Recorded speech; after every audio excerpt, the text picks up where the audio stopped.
जय श्री कृष्णा। राधे राधे। गीता जी का 6वां अध्याय सुना रहे हैं, कोई भूल हो तो माफ करना। श्री भगवान जी बोले, हे अर्जुन, जिसकी कर्म फल में आसक्ति नहीं है और कर्मों को करता है वह सन्यासी और योगी है, और जिसने हवन आदि लौकिक कर्म छोड़ दिए हैं वह योगी नहीं है। हे अर्जुन, जिसको सन्यासी कहते हैं उसी को कर्म योगी जानो, क्योंकि संकल्पों के त्याग किए बिना कोई योगी नहीं हो सकता। जो मुनि योग प्राप्ति की इच्छा रखते हैं उनके लिए उनका साधन कर्म ही है, और उनके योगी होने पर उनका ज्ञान पूर्ण होने का साधन उनके चित्त का समाधान है। जब मनुष्य और कर्मों को आसक्ति से छूट गया है, वासनाओं को उसने त्याग दिया है, उसी समय वह योगारूढ़ कह जाता है। जिसने मन स्वाधीन कर लिया है वह अपना हितकारी है, और जिसने विवेक का त्याग किया है वह समय ही अपना शत्रु है। मन को जीतने वाले शांत स्वभाव मनुष्य की आत्मशीत उष्ण सुख दुख मान और अपमान इनके होने पर भी अत्यंत स्थिर रहती है। जिसने ज्ञान विज्ञान से अंतकरण को तृप्त कर लिया है, जो निर्विकार हो गया है, तथा जिसने अपनी इंद्रियों को वश में कर लिया, जो मिट्टी पत्थर और सोने को एक समझता है, वही योगी कहलाते हैं। सुहृदय मित्र शत्रु उदासीन द्वेषी मध्यस्थ द्वेष करने योग्य बंधु वर्ग साधु और पापी, इन सब में जो समान दृष्टि रखता है वह यही श्रेष्ठ है। योगी पुरुष को मन और आत्मा को अपने वश में करके वासनाओं और समस्त प्रपंचों को त्याग कर एकांत स्थान में पहले कुछ उसके ऊपर मृगादिकों का चरम और उसके ऊपर वस्त्र बिछावे। स्थान न हो तो बहुत ऊंचा न बहुत नीचा हो, उसी प्रकार मन को एकाग्र करके चित्त और इंद्रियों को रोक कर बैठना चाहिए। आत्म शुद्धि के लिए योग करना चाहिए। शरीर मस्तक और गर्दन को सम कर के अचल होकर स्थिर होवे और अपने नाक के अग्रभाव को देखता हुआ सब दिशाओं से अपनी दृष्टि हटाए रहे। भय रहित होकर शांत चित्त से ब्रह्मचार्य व्रत का पालन कर मन को रोककर मुझ में ही लीन हो मन को योग में लगावे। इसी प्रकार मन को वश में करने वाले योगी को निरंतर योगाभ्यास करते रहने से मुझ में रहने वाली और अंत निर्वाण पद अर्थात मेरे स्वरूप में लीन करने वाली शांति प्राप्त होती है। अर्जुन, जो अधिक भोजन खाता है या उनके अनेक दिन उपवास करता है, जो बहुत सोया या जागता रहता है, उसको योग प्राप्त नहीं होता। जो उपयुक्त आहार और व्यवहार करता है तथा कर्मों का योगी रीति से पालन करता है तथा जो यथा समय सोता है और जागता है, योग ऐसे पुरुष का दुख मिटा देता है। तब संयम को प्राप्त हुआ चित्त अपने आत्मा में ही स्थिर हो जाता है और सब कामनाओं से निवृत्त हो जाता है। तभी योगी मोक्ष पद पा जाता है। जिस प्रकार वायु रहित स्थान पर रखा हुआ दीपक चलायमान नहीं होता, उसी प्रकार योगी अपने चित्त को निश्चल रखकर उसका सम्य करता है और अंतकरण ही समाधि लगाता है।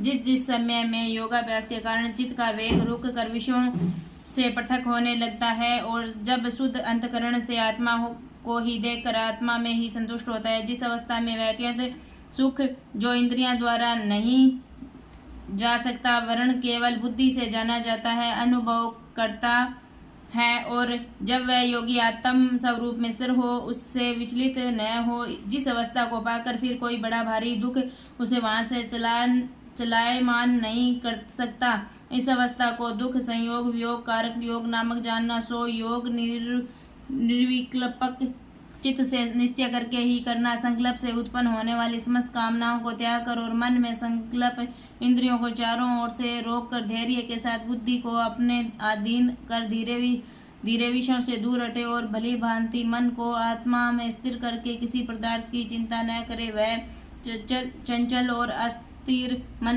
जिधर जिधर जाए उधर से इसको हटाकर आत्मा के वश में करना चाहिए। इस प्रकार शांत चित्त तथा रजोगुण से रहित निष्पाप तथा ब्रह्म स्वरूप योगी को उत्तम सुख प्राप्त होता है। इसी रीति से निरंतर योगाभ्यास करने वाले योगी समस्त पापों से छूटकर सहज ही उस पर परम सुख को पा लेता है जो ब्रह्मा के संयोग से प्राप्त होता है। जिसका मन योग स्थिर हो गया उसकी दृष्टि भी सर्वर्ण समान हो जाती है।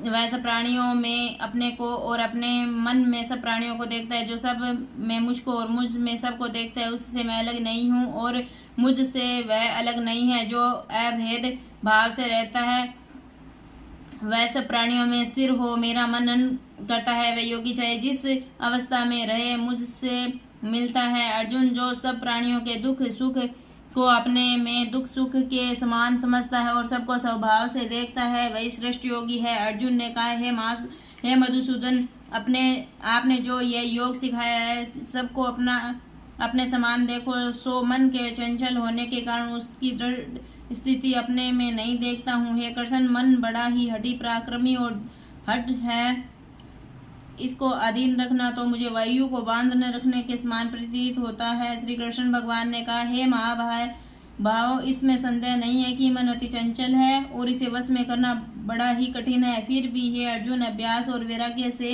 अधीन कर लिया जा सकता है। जिसका मन वश में नहीं, उसका योग अत्यंत दुर्लभ है, ऐसा मत है, परंतु मन को वश में करने वाले प्रयत्न करते रहने से उपाय द्वारा इस योग को प्राप्त कर सकते हैं। अर्जुन ने कहा, है श्री कृष्ण, जिसमें श्रद्धा है तो है, जो योग प्राप्त करने में सफल नहीं हुआ और जिसका चित्त योग विचलित हो गया है, वह योग सिद्धि नहीं पाने से किस गति को जा पहुंचता है। हे महाभाव, जिसका पहला आश्रय भी गया और ब्रह्मा प्राप्ति भी नहीं हुई, वह दोनों ओर भ्रष्ट होकर विचक्षण मेघ के समान नष्ट हो जाता। ऐसे आकर्षण मेरा ये संदेह आपको ही दूर करना पड़ेगा। इसको दूर करने वाला आपके अतिरिक्त अन्य कोई नहीं है। श्री भगवान बोले, हे तात पार्थ, उसका यहाँ नाश नहीं होगा और परलोक में भी नहीं होगा, क्योंकि उत्तम कार्य करने वाला मनुष्य बहुत दिनों तक पुण्यवानों को प्राप्त होने वाले लोकों में वास करता है और वहां से फिर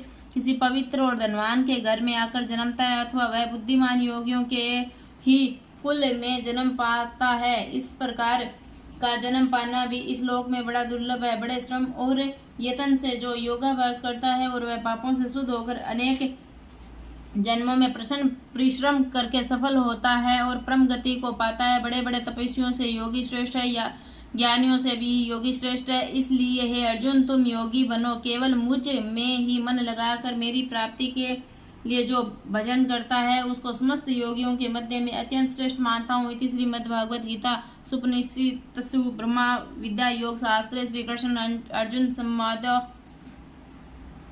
आत्म संयम योगो नाम छठो अध्याय समाप्त। छठा अध्याय समाप्त।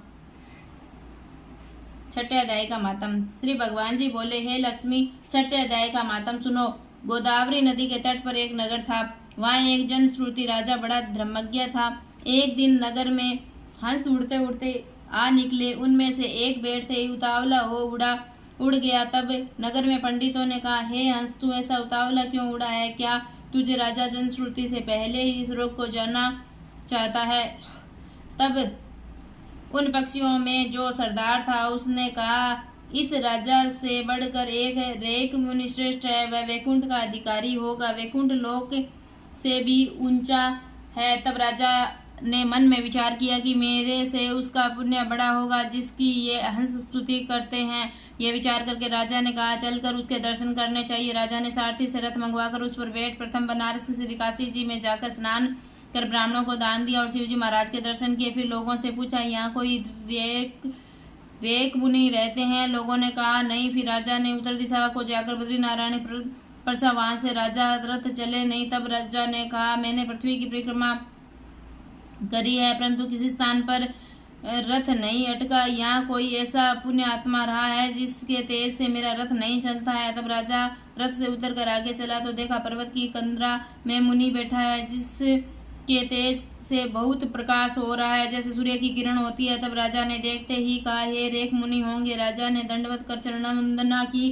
करी तथा हाथ जोड़कर स्तुति करी। तब रेक मुनि ने राजा का आदर किया और कहा, हे पृथ्वीराज, तू चारों धाम का परसनहारा, धर्म का साधनहारा है, तू पुण्य आत्मा है। तब राजा ने मुनि से कहा कि आपका तेज ऐसा है किसके बल से है? तब मुनि ने कहा, है राजन, मैं नित्य प्रति गीता जी के छठे अध्याय का पाठ करता हूँ। इस कंदरा में उसी का प्रकाश है। ये सुनकर राजा ने अपने पुत्र को बुलाकर कहा, हे पुत्र, आज से तू राज्य कर, अब मैं तीर्थों को जाता हूँ। इतना कहकर राजा ने राज्य त्याग दिया और रेत मुनि ने गीता जी के छठे अध्याय का पाठ आरंभ कर दिया।